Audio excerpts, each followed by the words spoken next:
Allora, il tempo vola, siamo già in chiusura, intanto arrivano anche altri messaggi. Io spero di riuscire a rispondere a tutti, comunque se no vi leggiamo lo stesso. Sapete da dove arriva il pessimismo? Da noi stessi, vedere che queste persone dal colletto bianco fanno quello che vogliono ed il cittadino più che una chiacchierata al bar non fa nulla, allora vuol dire che non c'è un controllo ferreo da parte della società. Ho già detto cose del genere in Francia e Germania, non possono accadere senza una crisi popolare. No, delle differenze sociali, anche di pensioni particolari, purtroppo stiamo parlando proprio fuori onda, sono disparità sociali rilevanti. Siccome il tempo vola, dicevo, in conclusione, facciamo il punto finale. Ecco, in conclusione volevo tornare un momento a parlare del tavolo, che adesso il 21 dovrebbe esserci la firma del protocollo, vedremo. Dalle anticipazioni io posso dire una cosa che mi ha deluso comunque, è deludente, soprattutto per quanto riguarda la questione di coloro che devono, la nostra piattaforma, le richieste che noi avevamo fatto e presentato al governo e su cui abbiamo fatto manifestazioni unitarie. Una in particolare proprio perché siamo in chiusura, non si sta parlando del riconoscimento del lavoro di cura, di tutto quel lavoro silente che le donne, soprattutto donne ma anche uomini, sostituendosi al sistema sociale, giustamente come dice lei, sostituendosi al sistema sociale, stanno facendo all'interno delle nostre case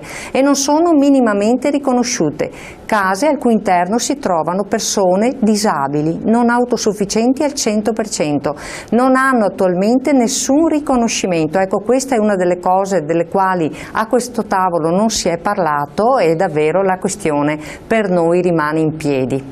Quindi abbiamo visto che ci sono diverse questioni in piedi, la più perniciosa per voi da affrontare col governo quale sarà? Beh, diciamo che dal punto di vista meramente del confronto è la rivalutazione. Dal punto di vista economico è quella che ci preoccupa anche di più, perché alla scadenza della Letta noi lì c'è una discussione cosa succede quando scade la legge Letta, che è quella legge che ha riconosciuto una rivalutazione parziale, molto parziale delle pensioni, perché per noi bisognerebbe tornare alla Prodi che aveva invece riconosciuto una fascia più alta di pensionati, almeno diciamo noi fino a 7 volte il minimo. Poi si può anche discutere su questo limite che crea comunque delle disparità. Però in linea di massima io ricordo sempre che noi forniamo un'assistenza ai pensionati che sarebbe opportuno, soprattutto quelli che vivono situazioni di particolare disagio, si rivolgessero ai nostri sportelli, perché ricordiamoci che almeno il 30% dei trattamenti fino a 750 euro.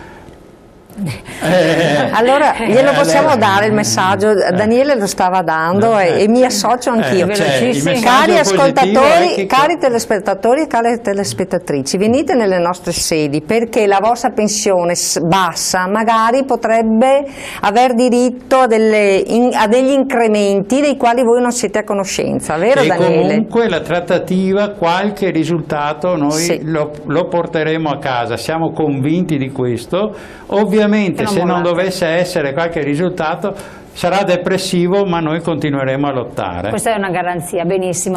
Grazie ai nostri ospiti, adesso saremo costanti con le nuove puntate del venerdì, con le repliche naturalmente, nel pomeriggio, nella serata, quando riuscite a seguirci, non tutti riescono a seguire la diretta, lo sappiamo. Ricordiamo, per chi avesse delle comunicazioni o volesse mettersi a contatto con la segreteria organizzativa, spi@veneto.cgl.it, e quindi le problematiche più di carattere generale, le osservazioni anche, le tematiche che volete vengono affrontate in trasmissione, potete scrivere direttamente alla segreteria regionale. Grazie ancora, grazie ai nostri ospiti e a voi buon proseguimento.